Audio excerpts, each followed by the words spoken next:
In late 2024, following Assad's fall, Syria entered a fragile new chapter.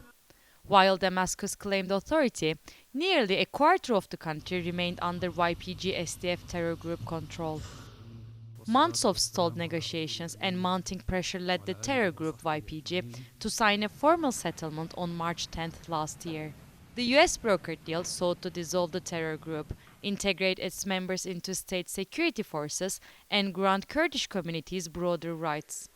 Regional leaders warned that the fate of the agreement would determine whether northern Syria finds stability or chaos.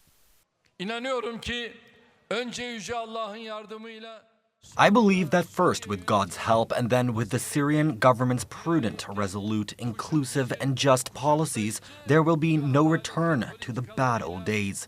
In particular, the implementation of the March 10th agreement by those who signed it, in accordance with the principle of fidelity to agreements, will resolve an important issue. The smooth implementation of the agreement will upset the plans of the evil forces that have invested in an unstable, divided, and weak Syria. The agreement set deadlines, but none were met. Months of negotiations produced little progress. By early 2026, tensions in Aleppo reached a breaking point. A drone attack on government police vehicles on January 5th sparked heavy clashes that spread into terror group-controlled Sheikh Maksud and Ashrafia districts.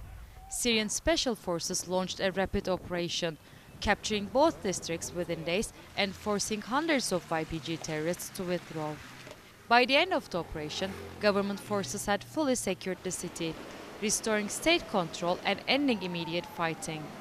Turkey has repeatedly warned its Western allies, especially the US, that supporting the terror group YPG-SDF, the Syrian branch of PKK, would risk stability and territorial integrity of Syria. But the threat isn't confined to Syria alone.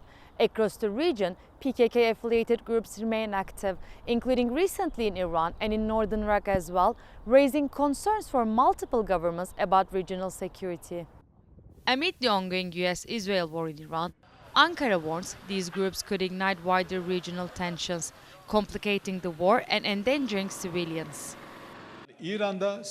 We are opposed to all scenarios that aim to instigate a civil war in Iran, targeting conflict along ethnic or religious fault lines. This is the most dangerous scenario. We are openly warning everyone, both the West and the East, against this scenario.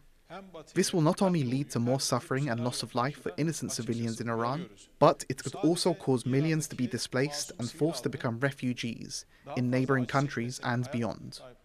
Although there are reports in the US media that Washington is looking for ways to work with PKK-affiliated group in Iran, namely PAJAK, US President Trump rejects allegations. We're not looking to the Kurds going in.